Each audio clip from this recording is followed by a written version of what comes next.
Ministerio Sarmiento Arboleda. Ministerio de Enseñanza e Instrucción Bíblica.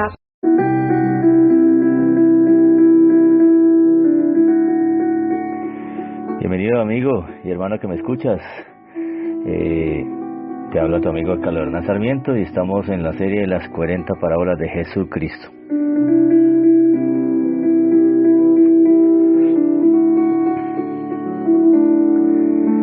Con ese anhelo de que el Señor nos llene de su presencia a través del Espíritu Santo y nos traiga su gloria y su presencia a nuestro lugar, esa es la diferencia que tenemos del mundo, siempre sobreentendido ese anhelo.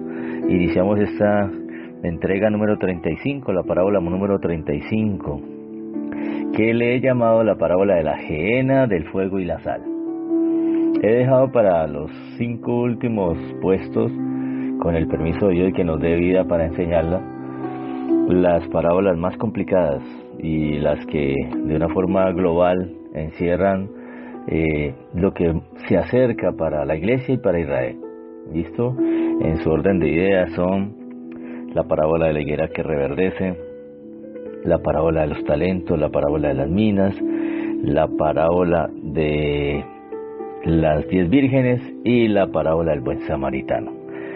Pero pues, haciéndole un registro escrupuloso, minucioso a los evangelios, en este caso Mateo, Lucas y Marcos, los evangelios que registran las parábolas. En Juan no hay ninguna parábola. De pronto por ahí hay un apunte acerca de la semilla que cae a tierra, pero no es una parábola en específico. Entonces, arrastrando y inquiriendo diligentemente, me di cuenta que esto quedó por fuera y aquí le involucro. Realmente son 3 cosas en una, yo creo que hasta 4 cosas, pero pues están de la mano, ¿no? Usan el lenguaje simbólico de Jesús y al usar el lenguaje simbólico es una parábola, ¿ok? Recuerden que en las parábolas específicamente está, y les decía esta parábola, otra, ¿a qué haré semejante? Otra, ¿con qué compararé? Y otra es, ¿qué os parece? Con ese lenguaje, con eso identificamos cuando algo es una parábola. Muy distinto a una historia. Al contar una historia y se da un nombre personal, entonces ya no es una parábola. Por ejemplo, hay gente que dice que el que hacía rico, el rico que hacía banquete todos los días y que Lázaro estaba a las puertas, que es una parábola. Y no es una parábola. Después de que aparezca un nombre propio, no es una parábola. En ese caso aparece un nombre propio que se llama Lázaro. Entonces, acompáñenme entonces. Este pasaje, esta entrega la vamos a hacer entre Mateo y Marcos. En Lucas no está escrito esto, de la gehenna, del fuego y la sal. En Lucas habla del fuego, sí, pero pues lo que Lucas habla del fuego lo utiliza Marcos también y pues no necesitamos echar mano ahí. Entonces acompáñame por favor, vamos a Mateo capítulo 5, 27 al 30. Este pasaje de la gehenna está registrado en 3 partes de la escritura. En Mateo está en Mateo 5, que es el que vamos a leer, del 27 al 30. En Mateo 18, del 7 al 11. Y en Marcos, del 42 al 50. Listo. Acompáñame. Mateo capítulo 5, 27. Dice, oísteis que fue dicho, no cometerás adulterio. Pero yo os digo que cualquiera que mira a una mujer para codiciarla, ya adulteró con ella en su corazón. Por tanto, si tu ojo derecho te es ocasión de caer, aquí está la parábola, por tanto, si tu ojo derecho te es ocasión de caer, sácalo y échalo de ti. Pues mejor te es que se pierda uno de tus miembros, sino que todo tu cuerpo sea echado al infierno. Traducción literal, a la gehenna. Y si tu mano derecha te es ocasión de caer, córtala y échala de ti. Pues mejor te es que se pierda uno de tus miembros, sino que todo tu cuerpo sea echado al infierno. 31. También fue dicho, cualquiera que repudia a su mujer dele carta de divorcio. Bueno, ahí se me pasó otro tema. Entonces hasta el 27, del 27 al 30. En especial, la parábola está en el 29 y el 30, ¿no? Si tu ojo, tu mano o tu pie te es ocasión de caer, córtala. ¿Listo? Reafirmémoslo con el capítulo 18. Aquí en el capítulo 5 lo relaciona con no cometerás adulterio, algo muy entendido para los del tiempo del Señor, en especial los que manejaban la ley de Moisés, muy claro, y habían leyes rajatabla en ese aspecto. Recuerda a la mujer que iban a apedrear, la hallaron infragante, acostada con un hombre casado, y ella también era casada. Y se acuerda que le dijeron al Señor, Señor, en la ley Moisés nos manda apedrear tales mujeres, ¿tú qué dices? ¿Se acuerda cuando escribía en tierra? Eso está por allá en San Juan capítulo 8. Pues aquí se ve que era muy sobreentendido y muy claro, y se conocía muy bien la legislación que había respecto a esto de que no cometerás adulterio. Entonces está relacionado esta parábola, el contexto inmediato ahí en Mateo capítulo 5 es respecto a, pero yo os digo, no solo que cometa adulterio físicamente, sino que también en la gracia, yo os digo que cualquiera que mira a una mujer para codiciarla ya adulteró con ella en su corazón.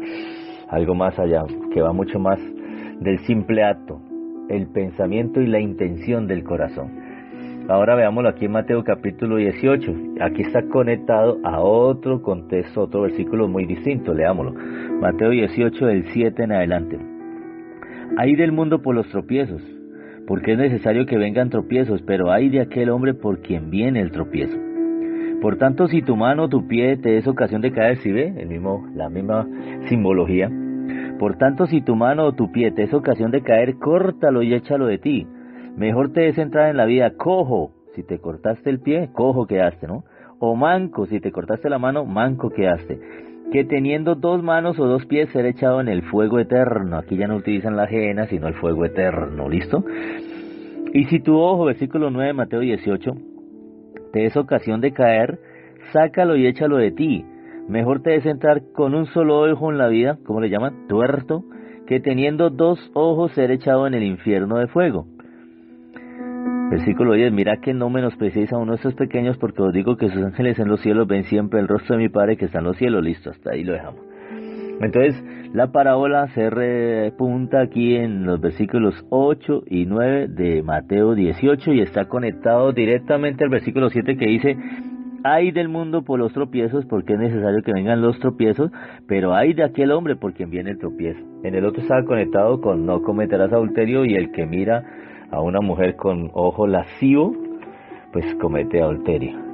Listo, ya no necesitó ponerle un dedo encima, cometió adulterio. Y ahora veamos en Marcos. En Marcos tenemos también aquí la interpretación, o la interpretación no, está la exposición de la misma parábola. Dice así Marcos 9, 42 al 50. Dice así, cualquiera que haga tropezar a uno de estos pequeñitos que creen en mí, mejor le fuera si se le atase una piedra de molino al cuello y se le arrojase en el mar.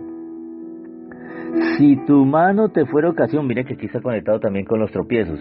El versículo 42 lo dice, cualquiera que haga tropezar a uno de esos pequeñitos que creen en mí, mejor le fuera si se le atase una piedra de molino al cuello y se le arrojase al mar.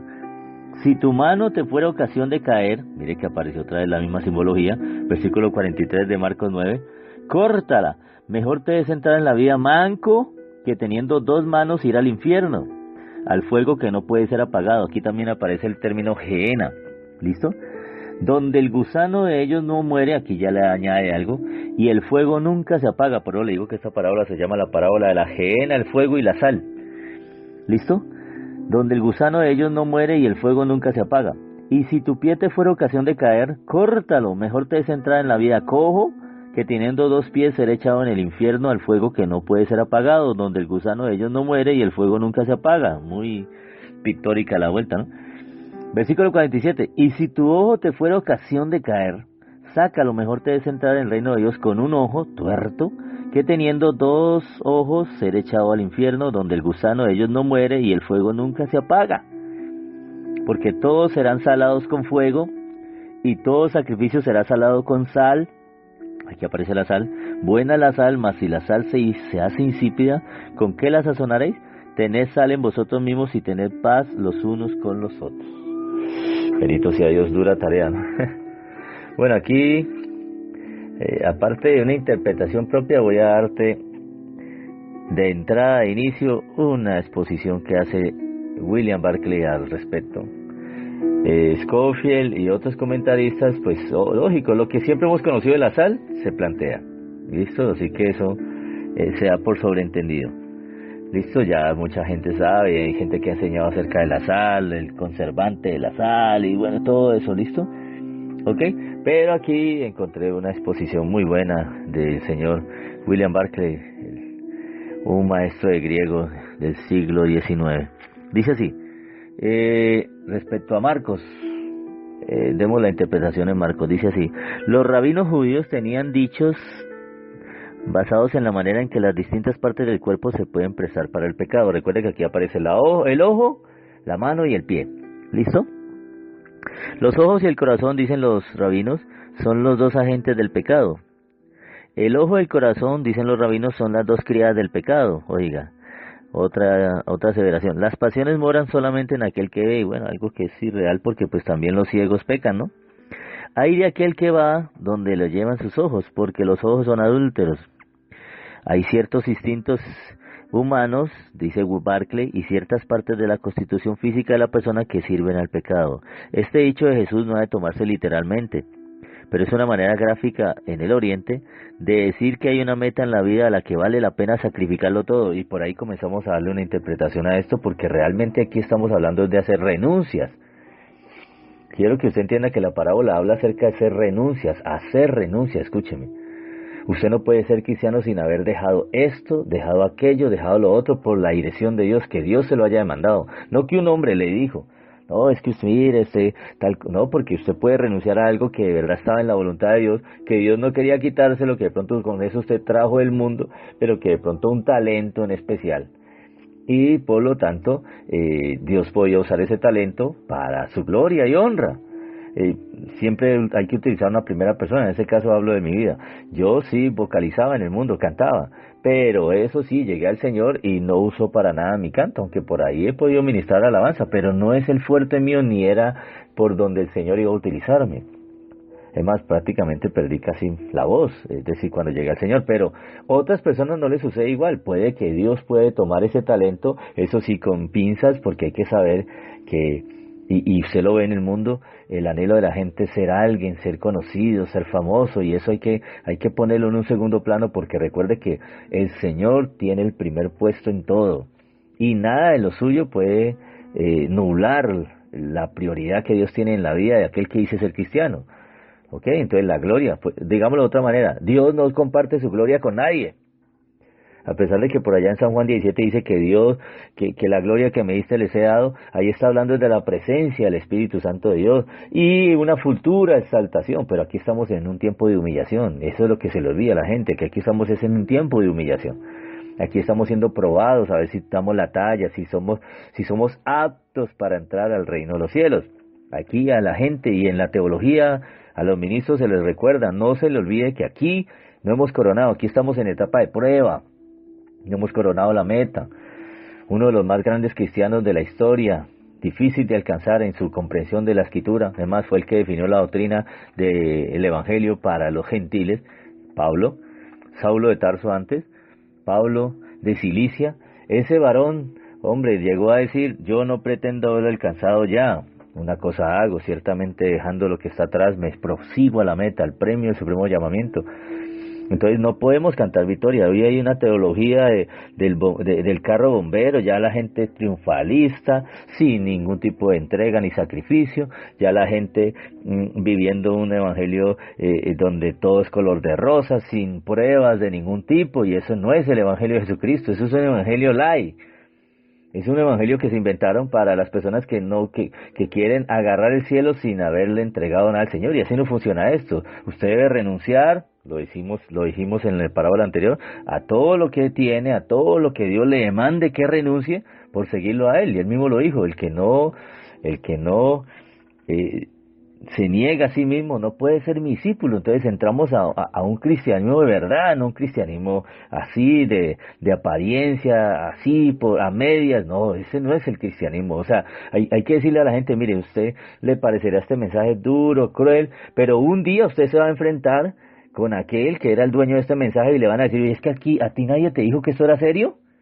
Entonces ahí hay gente, ay, sí, Señor, qué pena. Ah, sí sabías, o sea, esto es serio, esto es un camino de salvación, esto es un camino de verdad, esto no son pañitos de agua tibia contra el pecado, esto es realmente cercenar el pecado en tu vida y en mi vida.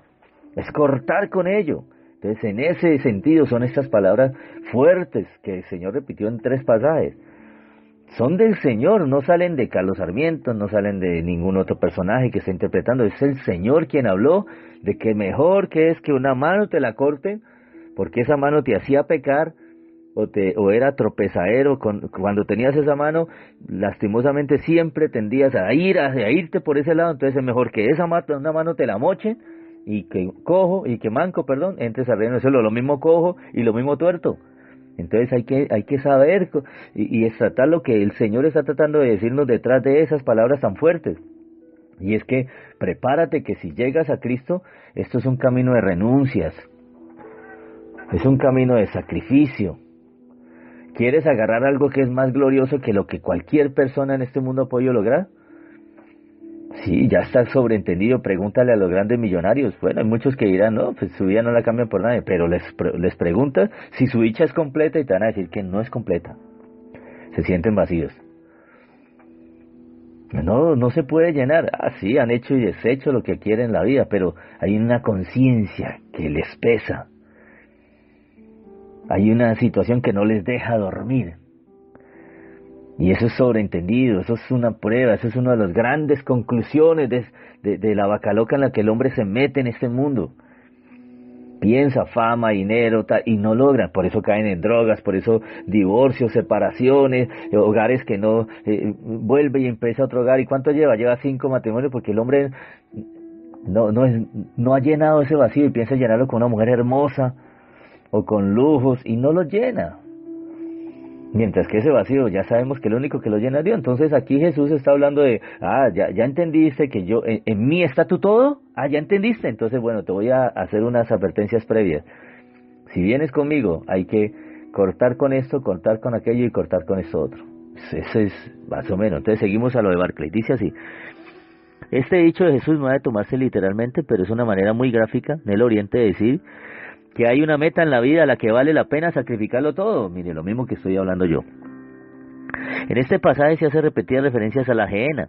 En el Nuevo Testamento se habla de la gehenna, en varios pasajes, y se traduce generalmente por infierno. En latín inferno, en griego Hades y en hebreo Seol. Pero es lo mismo, el mismo lugar. ¿Ok?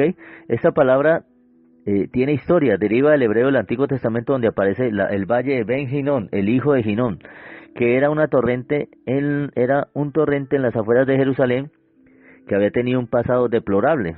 Fue el valle donde Acaz, en la antigüedad un rey, había instituido el culto del fuego y los sacrificios de niños en el fuego, quemando a un dios llamado Quemos o Moloch. Hizo pasar a sus hijos por fuego, conforme a las abominaciones que habían hecho los amorreos que Dios había arrojado de ahí. Manasés, el rey más perverso que tuvo Judá, siguió este terrible culto pagano. Eso está en 2 de Crónicas 33, versículo 6. El valle de Hinnom, el hijo de Hinnom, por tanto, fue la escena de una de las más terribles recaídas de Israel en las costumbres paganas. En sus reformas, el rey Josías, uno de los muy buenos reyes, declaró el lugar inmundo.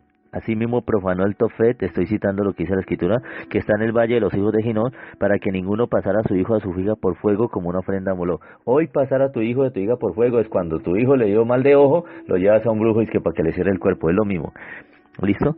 Cuando el valle se declaró inmundo y se profanó, se dedicó a basurero y el incinerador de basuras de Jerusalén. En consecuencia se convirtió en un lugar inmundo y asqueroso en el que unos gusanos repulsivos se criaban en la basura y que nunca morían, y que siempre estaba ardiendo y echando humo como un gran incinerador. Ahí ya entiendes por qué dijo, donde el gusano no muere y el fuego nunca se apaga. Utilizó un lenguaje, utilizó algo conocido de ellos aquí en la tierra para ejemplificar el castigo de aquellos que no quieren hacer la voluntad de Dios acá en la tierra en el mundo venidero. Es decir, no irán a un lugar de salvación, sino a un lugar de condenación. ¿Listo? Esa óptica de que el fuego nunca se apaga y el gusano nunca muere, viene una descripción del destino de los enemigos de Israel en Isaías 65:24. Busquémoslo. Isaías 66:24, el último capítulo de Isaías, dice así: efectivamente, el último versículo de Isaías: y saldrán y verán los cadáveres de los hombres que se rebelaron contra mí, porque su gusano nunca morirá, ni su fuego se apagará, y serán abominables a todo hombre. O sea, que era verdad lo que dice aquí, está citado en el Antiguo Testamento. O sea, que Jesús no se inventó esto, sino que está citando algo que ya ellos conocían del Antiguo Testamento. Versículo que sigue, ¿ok? A causa de esto, la gehenna se había convertido en una especie de figura o símbolo del infierno, el lugar donde las almas de los malvados serían torturadas y destruidas, no cortadas, no era aniquilación, era tortura, o sea que esa gente no moría. Y eso está en acorde con lo que decía el Señor acerca de la historia del rico que era atormentado en llamas y que ya estando allá le pidió al Señor un minutico para volver y decirle a sus 5 hermanos que no siguieran el mal ejemplo de él para terminar en ese lugar de condenación. Y allá ya no hay tiempo. Igual que hoy, hace unos años salió a la luz esa historia del ruso que logró penetrar una sonda de audio a 13 kilómetros hacia abajo, allá en Rusia, hacia el fondo, cavando un pozo bien tremendo. Usted sabe que el problema para entrar al fondo es que no hay, tiene que cavar, y logró meter una sonda de audio 13 kilómetros hacia abajo, y lo que se topó no era lo que él esperaba. Se topó con unas voces allá abajo en el infierno, en ese caso, como era en Rusia, era en lenguaje ruso, pidiendo ayuda, pidiendo auxilio, pidiendo por favor que alguien les diera agua, que alguien les diera algo, clamando, y se escuchaban las voces literales de mujeres y hombres 13 kilómetros hacia abajo, pidiendo por favor ayuda, auxilio, que alguien los sacara de allá, pidiendo perdón, pidiendo misericordia, pidiendo que un minuto para poder salir de allí, algo así. Y esto es lo mismo. Ok, seguimos. Entonces ese lugar se había convertido en una figura o símbolo del infierno, el lugar donde las almas serían torturadas y destruidas. Esto también se usa en el Talmud. El Talmud es el libro que recoge lo que los rabinos decían, y eso se ha recogido en un libro que se llama el Talmud y el Misná, interpretaciones de ello, ¿no? El pecador que se resiste a las palabras de la ley acabará por heredar la gehenna. Así que la gehenna representa el lugar del castigo, y la palabra sugeriría a las mentes de todos los israelitas las ideas más tenebrosas y terribles. Pero ¿cuál era la meta por la que se valía la pena sacrificarlo todo? Sigo leyendo a Barclay. Se describe de 2 maneras. Primero se le llama la vida, para que entres a la vida, y también se le llama a la vez el reino de Dios. Es mejor que entres con tus 2 manos a la vida verdadera, o a la vida eterna, o al reino de Dios, que ser arrojado a un lugar de tormento. Entonces, eso era, y ahí para un momentico lo de Barclay, a lo que quería llegar con esta interpretación. Es decir, aquí está un planteamiento, es decir, usted tiene un lugar de condenación frente al cual usted cree, si está así completico como está, si sigue así como usted va. Por eso siempre se le dice a la gente, usted no tiene nada que hacer para llegar al infierno y merecérselo, ya lo ha hecho, sigan lo que está haciendo, ya lo ha hecho. Llega la muerte y usted ya sabe para dónde va. Listo, y muchos lo saben, no hay que convencerlos de ellos. Y si no lo sabía, pues se lo decimos, no tiene nada más que hacer para entrar a caer en un lugar de tormentos, es solamente que le llegue la muerte y no arrepentirse. Ahí sí usted cae en el lugar de tormento. Pero entonces ahí se le plantea, pero la idea es que usted no caiga al lugar de tormento. La idea es que se le plantea que hay posibilidad de que usted, cuando parta de este mundo, pueda entrar a la vida y al reino de Dios. Y por eso San Juan 3:16 es clave en eso, porque de tal manera amó Dios al mundo, para que todo aquel que en él crea, que dio a su único Hijo, para que todo aquel que en él crea, el Hijo unigénito de Dios, el único Hijo, Jesús de Nazaret, todo aquel que ponga su fe en él, no se pierda en un lugar de tormento, sino que tenga vida eterna en un lugar en el cielo, al lado del Señor. ¿Sí está viendo? Como el pecador o el ladrón del lado izquierdo, creo que era. Señor, acuérdate de mí cuando vengas en tu reino. Hoy estarás conmigo en el paraíso, le dijo Jesús. Entonces, al presentarte eso, decirte, mira, esa contraposición, ¿quieres seguir hacia un camino de destrucción? Hay camino que al hombre le parece derecho, pero su final es camino de muerte. ¿Quieres seguir en ese engaño? ¿O quieres entrar a la vida eterna? Entonces, quiero entrar. Bueno, entonces hay una renuncia. Ese ojo que tienes, no me gusta la forma en que ves. Desnudas a las mujeres, tienes un rayo X en esos ojos. Esa forma de mirar hay que cortarla. No. Bueno, ya es otra voz, pero le hablaron claro. ¿Quieres entrar a la vida eterna? Sí, bueno, listo. Pero entonces ese trabajo que tienes, la mano, o esas acciones que haces, eso que en lo que mantienes involucrado haciendo obras, no son gratas a mis ojos, es necesario cortar con eso. No, ¿y entonces de qué voy a vivir? ¿Sí está viendo? ¿Quieres entrar a la vida eterna y ser librado de un lugar de condenación? Entonces esa forma de caminar o esas sendas que estás trasegando tengo que sacarte de ahí. No, el pie, no, ahí está el asunto. La parábola enseña que Dios quiere rescatar a las personas, pero hay que sacarlas de la visión que tienes, lo que pone en su mirada, lo que realmente ellos, por lo que ellos corren, lo que ven ante sus ojos, en lo que andan haciendo y en los caminos que trasegan. Si hay que cortar con eso, si no le agradan a Dios, porque nadie puede pensar que Dios lo va a rescatar si Él sigue siendo el mismo. O sea, es un iluso pensar que no ha hecho ninguna renuncia por el reino de los cielos, que Dios lo va a rescatar de un lugar de condenación si Él no ha sacrificado las cosas que Dios le ha mostrado y que por sobreentendido se tienen en el sentido común, que no le agradan a Dios. He visto gente, escuche, usted me dirá que no, pero he visto gente justificar el vicio, el cigarrillo, justificar el trago, justificar la lascivia, justificar los negocios corruptos, justificar una cantidad de cosas por no aceptar que Jesús le está demandando que renuncien a eso. Entonces, como no aceptan esa austeridad del Señor, les parece duro, difícil, entonces corren a otros dioses falsos que sí le alcahuetean todo eso. Y yo quiero decirle algo, escúcheme, así clamen, por ejemplo, a la alcahueta más grande que dice, y líbranos, ¿cómo es que es? Socórrenos en la hora de nuestra muerte, amén. Así le clamen a ella, que no tiene poder para salvar. Ya saben de quién estamos hablando, de la María de los católicos. Quiero decirle que en ese orden de ideas, me da pena decirte, pero no, el Dios del cielo que te está demandando cambios, si quieres de verdad seguirle, no te va a entrar, porque una persona que ellos dicen, según la doctrina de ellos, que tiene poder para calmar a Jesús de su rabia, sabiendo que Jesús fue el que vino a salvarte, Jesús es el que vino a restaurarte. Que está irado, claro, el Padre Celestial, el Padre, está irado, pero hay un intercesor que clama por nosotros día y noche y se llama Jesús de Nazaret. Y no solo él, también Romanos capítulo 8 dice que el Espíritu Santo intercede por nosotros con gemidos indecibles. Ellos son los que verdaderamente interceden por ti. ¿Y qué es lo que intercede? Que te arrepientas, que puedas convertirte al Señor y dejar tus malas obras, dejar de ver por lo malo, dejar de andar en lo malo y dejar de hacer lo malo. Manos, ojos y pie. Y no es la alcahueta que han hecho de la María de los católicos, que así hagas lo que hagas, ahí está para auxiliarte a la hora de tu muerte, amén. No, Señor, estás equivocadísimo. No se puede entrar en la paz del Señor. Señor, fulano de tal descansó en la paz del Señor. Si en vida no hiciste algo para estar en paz con el Señor, dejar de ver lo malo, ver por lo malo, hacer lo malo y andar en lo malo. Hacia allá va esta parábola. Eso está clarísimo. La única manera de ser librado de un lugar de condenación es eso. Mire que aquí utilizan un hebraísmo. ¿Y el hebraísmo cuál es? Es ese. Se colocan dos frases juntas, de las cuales repite la una o la otra, amplía y explica y desarrolla la primera. ¿Ok? Por ejemplo, no puedes entrar al reino de los cielos. Mire la definición. Me gustó mucho esta definición. Dice así.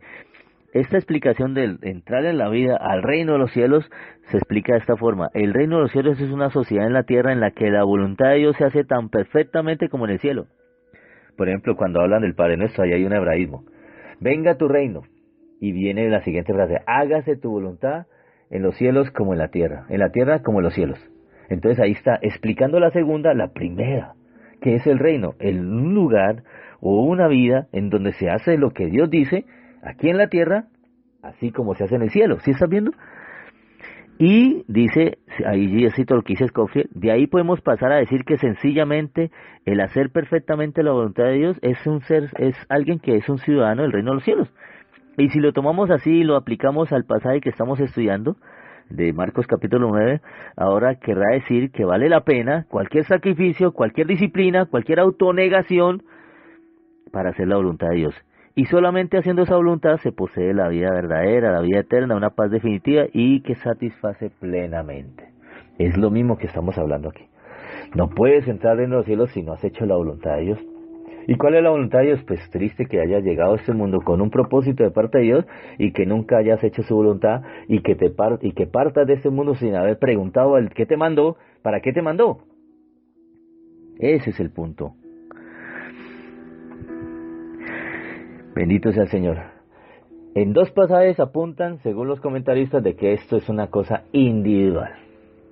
Pero como hay un versículo inicial que dice cualquiera que haga tropezar a esos pequeños que creen en mí, y en Mateo capítulo 18 habla de que hay del mundo por los tropiezos, también se puede aplicar a que hay que de vez en cuando cortar con aquello que esté como una manzana podrida en medio de las otras manzanas buenas, queriendo pudrir, corromper las otras. Y es necesario identificarlos y retirarlos, cercenarlos del cuerpo para que no vayan a hacer tropiezos, para que no vayan a hacer daño. Estos le llaman, los comentaristas le llaman la operación quirúrgica. Sí, quirúrgica, porque los médicos les toca que corte con eso. Bisturí, ay, santo rey. ¿Sí está viendo? Esa operación quirúrgica la demanda el Señor en tu vida. Tú eres el que decide si Dios hace ese corte. Realmente cuando tú le dices, el Señor te dice corta con esto, realmente tú no tienes capacidad de cortarlo. Pero tienes que darle permiso al Señor, porque si es el médico cirujano perfecto que corta con todo lo que tú le has dado permiso. Por eso esto es una situación donde tú te allanas al Señor, es un libre albedrío, donde tú dices, sí Señor, ahora reconozco que de verdad esto está mal para mí. Mal, yo necesito renunciar a esto, yo necesito que esto sea cortado de mi vida. Esa es la expresión, es una operación quirúrgica. Y aquí finaliza Scofield o Barclay diciendo que esa operación quirúrgica pues es muy necesaria también a nivel colectivo, cuando identificamos personas que no atraen, no aportan algo bueno para el cuerpo de Cristo, están allí metidos, son manzanas podridas en medio de las manzanas buenas, y que si no hacemos algo terminarán dañando al resto. Dice así: si hay algo en nuestra vida, en lo plano individual, que está interponiéndose entre nosotros y la perfecta obediencia a la voluntad de Dios, aunque haya llegado a ser parte de nuestra vida por hábito o costumbre, debe ser desarraigada. El desarraigo puede que sea tan doloroso como la operación quirúrgica, pero puede parecerse a cortar una parte de nuestro propio cuerpo, como sacarse el ojo, como cortarse la mano, como cortarse el pie. Pero si hemos de conocer la vida real, la verdadera felicidad y la verdadera paz, hay que renunciar a aquello.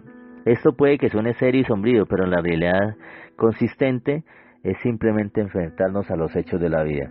Y el otro pasaje habla también acerca de lo que le decía, que también es una cuestión en el término colectivo, donde si algo decía que se puede hacer necesario cortar a algún hereje o alguna mala persona de la comunión con la iglesia, a fin de mantener la pureza dentro del cuerpo de Cristo. Pero recuerde que la aplicación inicial es a lo personal. Es decir, primero saca la viga que hay, la paja que hay en tu ojo, la viga que hay en tu ojo individual, para después poder quitar la paja del ojo del vecino. Primero es lo personal, un cambio de adentro hacia afuera. No puedes predicar algo que tú no vives. No puedes predicar o llamar a libertad a los cautivos y tú estás detrás de una reja. No se puede proclamar libertad desde las rejas, las 4 rejas ahí encerrado, detrás de la reja, y decirle, ve, Cristo quiere hacerte libre, y tú también estás detrás de una reja. Tienes que estar fuera de la reja, haber sido sacado de la reja, haber sido rescatado de eso, para que puedas proclamar libertad a los cautivos. Es decir, tienes que predicar algo, dar de lo que has recibido. Bendito sea el Señor. Ahora entremos con el asunto del fuego y la gehenna. Voy a darte un aporte en griego de lo que significa el ojo. El griego en ojo es poneros, sí, así, poneros, con tilde en la O. Si tu ojo es malo, el término malo ahí es poneros, ojo malo. En otros lo han traducido ojo envidioso. Es el famoso conocido de nosotros mal de ojo, envidia. ¿Listo?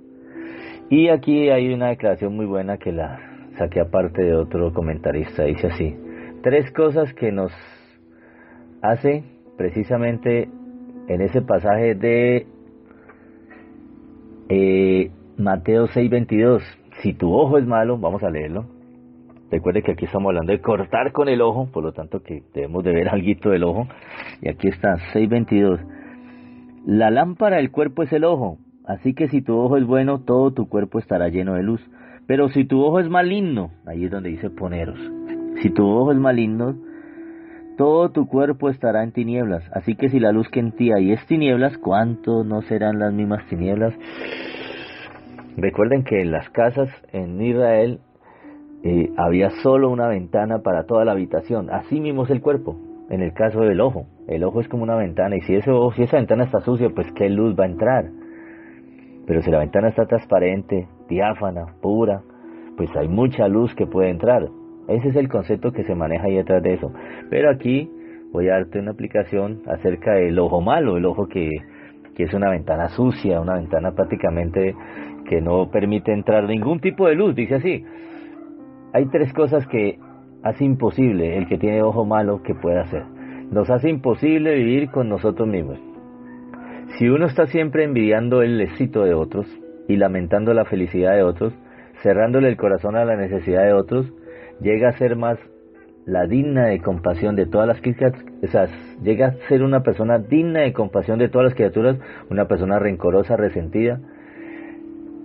Le crece dentro una amargura y un resentimiento que le roba su propia felicidad, le priva de su paz y le destruye toda satisfacción. Recuerde, no solamente estar pendiente que otro le ha ido bien y enojarse por eso, sino que tampoco le ayuda a otro que de pronto no le ha ido tan bien. Si se compara con otros, él va a ser una persona dichosa, porque aunque está mal compararse, porque hay gente que lo va a superar, hay cosas que entonces ahí se va a volver amargado. Pero respecto a otros, él es un privilegiado. Como hay gente que se queja y que no tiene ropa, y va usted a ver el armario y está lleno, entonces ¿cuál es tu queja? Mientras que vamos a ver a otra persona que de verdad sí puede decir: yo no tengo ropa, tiene solo una muda y le toca llegar todos los días a la casa, lavar el mismo pantalón, lavar la misma camisa, para que el otro día esté limpia para poder salir. Y hay casos, no diga que no hay casos, los hay. Segunda cosa que es imposible el que tiene ojo malo: si tu ojo es maligno, ¿qué luz va a entrar? Nos hace imposible vivir con otras personas. Tres cosas que hay que hacer respecto al ojo maligno. El prejuicio no deja ver bien las cosas.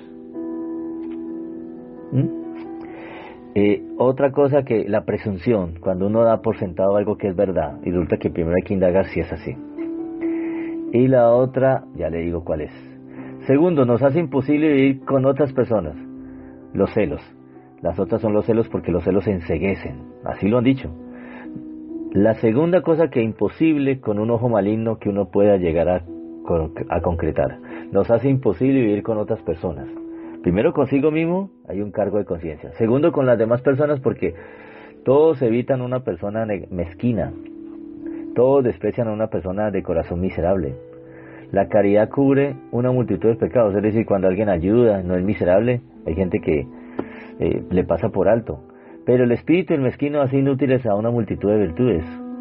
Por muy mala que sea una persona generosa, que lo contrario al ojo maligno, se me escapa el término griego, es el ojo generoso, el daivoso, el diáfano, el que ve las cosas de una forma distinta, pura. Mientras que el ojo maligno, vuelvo y le digo, es como la ventana sucia, oscura, que no deja entrar nada de luz. Entonces, por muy mala que sea una persona generosa, siempre tendrá otras que la quieren. Fulano de tal puede ser lo que sea, pero me ha ayudado, ¿sí ves? Y por muy buena que sea una persona mezquina, todos lo aborrecerán porque dicen: no, pero sí, fulano de tal, pero nunca le hacía el bien a nadie. Tercero, nos hace imposible vivir con Dios. No, mire, consigo mismo, con el prójimo y también con Dios. No hay nadie más generoso que Dios. Y en el último análisis no puede haber ninguna relación entre dos personas que dirigen sus vidas en principios diametralmente opuestos. Es decir, Dios es bueno y las personas nominalmente tienden a lo malo. La única manera en que Dios pueda establecer una relación de amistad con ellos es que esas personas entiendan que Dios separa de lo que los separa en medio. Dios ya los quitó en medio, el pecado. Ya alguien pagó por eso. Entonces la persona que su conducta era mala por el pecado, al quitar el Señor de en medio, eso que estorbaba, la persona ya puede acceder a Dios, y pues tiene que allanarse a la forma de Dios, es decir, hacer la voluntad de Dios. Ya debe dejar de hacer lo malo. Pero el que no quiere esa renuncia, ¿cómo va a andar con Dios si está en lo contrario? Es decir, su ruta, él va para el sur, Dios va para el norte. No pueden estar de acuerdo. Entonces no puede haber ninguna relación entre un Dios que tiene el corazón inflamado de amor por las personas y la persona que tiene un corazón congelado, mezquino, duro con la necesidad del otro. Ese ojo mezquino, el poneros, el ojo negativo, también le llaman el ojo tacaño. El ojo tacaño deforma nuestra visión. Solo el ojo generoso ve claramente, porque solo ve como Dios ve. Así de sencillo. Entonces finalizamos con el asunto del fuego. El último de los comentarios aquí. Recuerde que la parábola de la gehenna, el fuego y la sal. ¿Listo? En respecto al fuego, hay que utilizar el término, aquí respecto al fuego volvemos a Marcos. El fuego que no será apagado. Ahí el término que se utiliza como para siempre es aonios en griego. Es una palabra que habla de juicio eterno. Y lastimosamente algo eterno pues llama la atención de todos. Miren, ¿no? Aquí hay unos términos de personas externas a la Biblia. Josefo era un historiador romano y él decía que el infierno era una prisión perdurable por los siglos, y era romano. Hay un libro, el libro de Barú, no está en la Biblia, dice que no habrá oportunidad de arrepentirse ni un límite de tiempos. Oigan, hay una historia de un rabí, se llamaba Yohanan ben Zakkai, que lloraba amargamente ante la perspectiva de la muerte. Cuando le preguntaron por qué lloraba, respondió: tanto más lloro ahora porque estoy a punto de que me lleven a la presencia del Rey de Reyes, al único soberano, bendito sea, que vive y permanece para siempre y por siempre y por siempre, cuya ira, si estuviera airado, es una ira eterna, y si me apresara, sería para toda la eternidad, y si me matara, su muerte es una muerte eterna, al que no puedo aplacar con palabras ni sobornar con riquezas.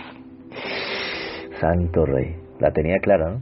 En estos pasajes se usan las palabras anionios y nionios, en las que debemos tener cuidado de recordar lo que quiere decir. Literalmente pertenece a las edades y no hay más que una sola persona que pueda aplicarse esta palabra con propiedad, y es Dios. Él está por encima de la temporalidad de nosotros. Hay mucho más en aonios, que es una simple descripción de lo que no tiene fin. El castigo que es aionio es un castigo que corresponde al que Dios impone, y un castigo que solamente Dios puede imponer. Cuando pensamos en un solo castigo, solo podemos decir que Dios es el juez de toda la tierra y que Él juzgará rectamente. Le preguntó a Abraham, por allá en Génesis, creo que capítulo 19, el juez de toda carne, le llaman el Shofat Haaretz en hebreo. Nuestros bocetos humanos y nuestros esquemas temporales nos fallan. Esto está en las manos de Dios, pero hay una clave que sí tenemos, y este pasaje nos habla de la gehenna, del fuego. ¿Listo? Ya hablamos de la gehenna, ¿no? Lugar de maldición, convertido en algo, pero aquí vamos a ver del punto del fuego. Y el asunto del fuego, ya la cosa es complicada. El asunto del fuego, aquí dice, vuelvo y le repito, versículo 49 de Marcos capítulo 9. Porque todos serán salados con fuego y todo sacrificio será salado con sal. ¿Ok? Entonces aquí lo estamos apuntando. Aquí el fuego aplica en especial dos cositas. Primero, que toda persona tiene que haber pasado por la disciplina de Dios. Y eso lo ejemplifica muy bien Hebreos capítulo 12. Ya estamos en la recta final de esta parábola. Complicadita, pero que hay que aprender a presentarla, ¿no? ¿Listo? Hay que decirle a la gente que Dios quiere salvarlos, pero también hay que decirle de qué los quiere salvar. No podemos decir, ay, no, el Señor quiere que corones la vida eterna y el cielo, una felicidad para siempre, sin haberle mostrado de que hay un peligro que se cierne sobre sus cabezas, un varoncito el que quisiera el Señor restaurar, que el Señor restaurara. Se llama Carlito Ra, es un término artístico, se llama Carlos Evelio Rodríguez. Quisiera que este varón, hombre, Dios lo levantara de esa postración en la que está. El varón tenía una prédica que se llamaba Sentenciados a Muerte. Tremendo. Y cuando salía a las calles con ese tema, Sentenciados a Muerte, al final les decía, ¿y quiénes son los sentenciados a muerte? Cada uno de ustedes que no ha llegado a Jesús. Están sentenciados a muerte. Pero esa sentencia se puede convertir en bendición, libres de culpa, porque alguien pagó en la cruz del Calvario. Dice Hebreos capítulo 12, dice así, versículo 5, y habéis ya olvidado la exhortación que como a hijos se os dirige, diciendo, hijo mío, no menosprecies la disciplina del Señor, Eso está también en Proverbios capítulo 3, versículo 11 de Dios. Eso no fue nuevo en el Nuevo Testamento, desde el Antiguo Testamento ya estaba. Es más, Salomón, que fue el que lo escribió, lo disciplinaron. Y una disciplina bien tremenda, ¿eh? Hijo mío, no menosprecies la disciplina del Señor, no desmayes cuando eres reprendido por Él, porque el Señor al que ama disciplina y azota a todo el que recibe por hijo. Esto sí es nuevo en el Nuevo Testamento. Versículo 7. Si soportáis la disciplina, Dios os trata como a hijos, porque ¿qué hijo es aquel a quien el Padre no disciplina? Pero si se os deja sin disciplina, en la cual todos han sido participantes, entonces sois bastardos y no hijos. Es en ese contexto que dice aquí. Todos serán pasados por el fuego, todos serán salados con fuego, todos tienen que ser pasados por la disciplina, la corrección, que va por un lado de disciplina, es decir, purificación, y también corrección de aquello que el Señor sabe que en tu vida tiene que cortar, o sea que va de la mano con la que hablamos. El fuego purificador de Dios te consagra para Él, pero el fuego consume las escorias que tú como plata tienes y que es necesario que con el fuego se desaparezcan de ti. Sí, así, el oro lo ponen, el oro tiene muchas impurezas, pero el oro pasan por fuego y el oro sale puro del fuego, y las impurezas se queman. Lo mismo, tu ojo, tu mano y tu pie son impurezas en tu vida. Tú eres oro de Dios, tú eres plata, tú eres metal precioso, entonces pasémoslo por fuego para que esas impurezas se desaparezcan y salgas de ese proceso puro. Por eso son las pruebas, por eso las disciplinas, las tribulaciones, las persecuciones, todo eso purifica al cristiano, lo presenta como el Señor, 99.9% como el oro, un oro de alta pureza. ¿Quieres ser un metal de alta pureza? Pues deja que Dios te trate y te purifique. Ay, que esto es muy difícil, yo no lo puedo dejar. Te toca hacer como me tocó a mí, Señor. Yo no soy capaz de dejar, en el caso de una mujer, yo no soy capaz de dejar a esa mujer, Señor. Entonces, apártala de mí. Como tú ordenes. Y la apartó. Señor, yo no soy capaz de dejar este vicio, Señor. Entonces, córtamelo, sácalo tú. Le echa fuera ese espíritu inmundo que el que lo hacía fumar, el que lo hacía soplar, el que lo hacía tomar. Sí me hago entender, esto parte de tú que debes renunciar y Dios se encarga del resto. Tú no te vas a operar a ti mismo, tú tienes que reconocer que tienes un quiste o que tienes un tumor cancerígeno que se llama pecado en tu vida y ir al médico y decirle, Señor, desarraiga el pecado de mí. Con mucho gusto, Señor, tenga. El problema es que a veces duele. En las otras operaciones, pues sin anestesia, tenga, o con anestesia, tenga, al otro día, cuando ya despiertan, ¡ay, qué dolor tan tremendo! Esto también duele. Pero es un dolor que cuando tú lo soportas y aprendes a entender la libertad a la que fuiste traído, entonces ese camino de autorrenuncia, pero Jesús dice, el que no se niega a sí mismo no puede ser mi discípulo. ¿Sí lo ves? Es persona donde Dios ha hecho una obra, donde Dios ha hecho unos prodigios tremendos, y el prodigio más tremendo no es que te sanó, y el prodigio más tremendo no es que te sacó de una situación de ruina, no, el prodigio más tremendo es que te santificó, te consagró para Él. Ese es el más grande de los milagros. Naciste de nuevo, y por ese nuevo nacimiento ahora sos una nueva criatura, y los vicios fuera de mi vida. ¿Sí está viendo? Bendito sea el Señor. ¿Con qué finalizamos? Finalizamos con el asunto de la sal. Los 3 pasajes que están aquí, en estos 2 minutos que me quedan. Aquí hay 3 aseveraciones de la sal, y recordemos que a veces los comentaristas, en este caso los evangelistas, Marcos, Lucas, Mateo y el mismo Juan, a veces se acordaban de frases que el Señor dijo y tengan, ahí las pegaban. Pero no es que estuvieran relacionados a eso, porque si buscamos relaciones entre estas 3 frases, ¿cuál? Todo sacrificio será salado con sal. Buena es la sal, mas si la sal se hace insípida, ¿con qué la sazonaréis? Y la otra, tened sal en vosotros mismos y tened palos unos con los otros. Buscar una relación entre los 3 respecto al contexto que estamos hablando es casi imposible. Aunque la primera podríamos relacionarla con lo que acabamos de hacer. Y todo sacrificio será salado con sal, así como toda persona tiene que pasar por disciplina de parte de Dios con el fuego, todos serán salados con fuego. Asimismo, en el Antiguo Testamento había una sombra de que, había una orden de que todos los sacrificios sean salados con sal. La sal se aportaba a los sacrificios y purificaba. De alguna forma era un elemento participante allí, donde la persona que ofrendaba al Señor, sacrificaba algo, pues tenía que añadirle sal a eso para que pudiera tener más importancia en las ofrendas de la ley de Moisés. pues resulta que eso también sigue aplicando en la vida. ¿Por qué? Porque ya hemos sabido que la sal tiene conservante, la sal preserva la fe, la sal contiene algo que aleja la corrupción, es decir, que combate la corrupción. Por eso nosotros somos la sal de este mundo. Es decir, en medio de una sociedad corrupta, nosotros estamos ahí metidos y no podemos reírnos de los chistes corruptos que todo el mundo dice. No, tú tienes que presentar una cara seria y decir, ¿qué pasa, muchachos? Están burlando de la gente. Ay, esta aguafiesta, pueden decirte lo que quiera, pero ahí está haciendo sal. Mientras que los demás se están dejando arrastrar por la corrupción del mundo. Y eso a veces pasa en las conversaciones del pueblo de Dios. Por eso dice, ni aún se nombre cosas como fornicación, cositas así, ni aún se nombre entre vosotros. Ay, tan amargados. No, si tú quieres ser alegre, pues no tienes que coger al prójimo de tema. Eso no es un motivo de chiste. Burlarse de los demás, de los defectos de otros, eso no es una manera. ¿Quieres ser alegre? Pues busca la alegría de otra forma, pero no de esa manera, burlándose a costilla de otros. Se llama escarnio en la Escritura, Salmo 1. Y el escarnecedor no le va a ir bien delante de Dios. Entonces, ojo, pongamos las cosas en su sitio. En el Antiguo Testamento todo sacrificio era sazonado con sal, cuando entregaban al Señor. También, la sal es buena, mas si la sal se hace insípida, pues está hablando precisamente de que no se está haciendo ese efecto donde detiene la corrupción. O sea que el cristiano no está haciendo prácticamente luz en medio de las tinieblas, y por lo tanto se está volviendo inútil. Y al volverse inútil, pues ¿cuál es el veredicto? No sirve más para nada. ¿Sí está viendo? Así que ay de nosotros, ayúdanos, Señor, en especial en aquellos momentos donde no estamos predicando, sino que estamos allá metidos por trabajo, por, cosas que nos toca que hacer, y a veces la mayoría en el círculo que nos movemos son gente inconversa, o incrédula, o simpatizantes, donde están esperando ver en ti el mejor de los ejemplos. Ese es el sal y luz para este mundo.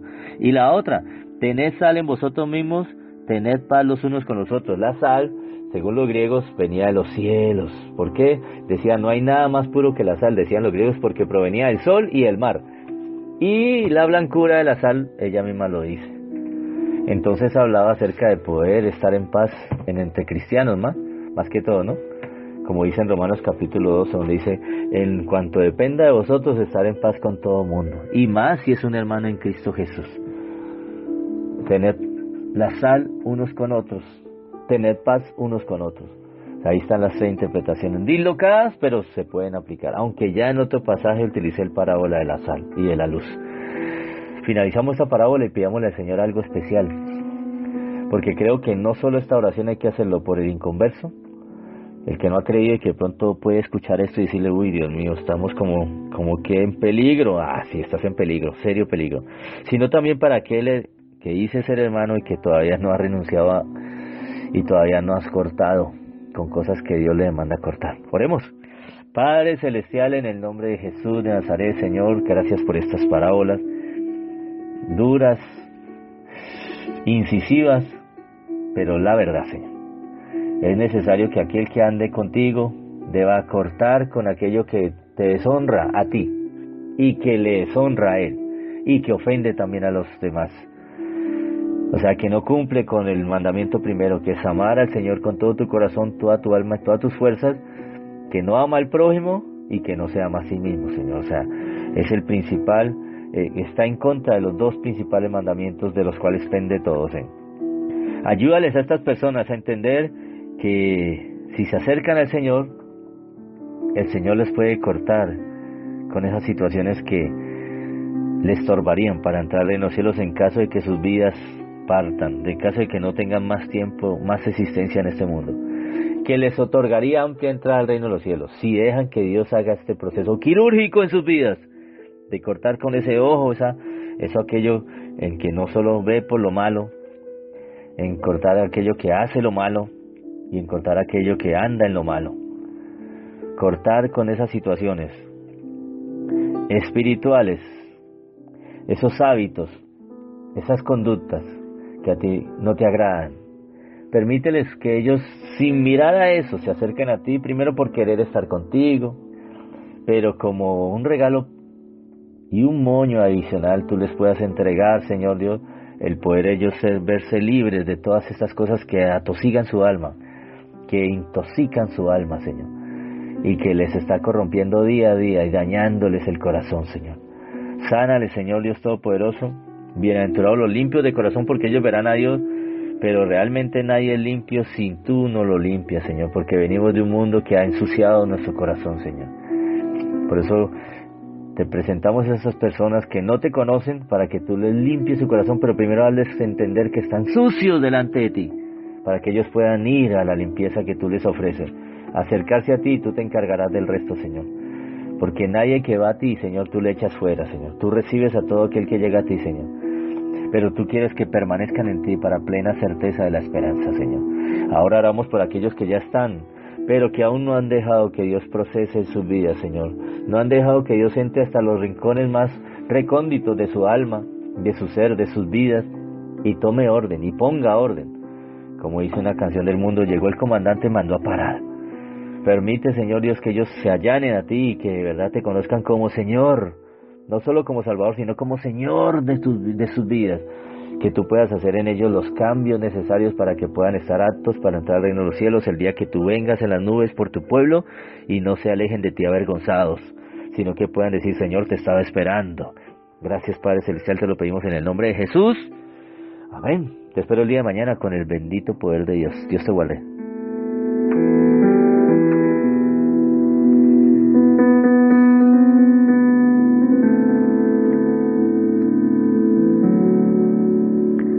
Sin levadura en la doctrina.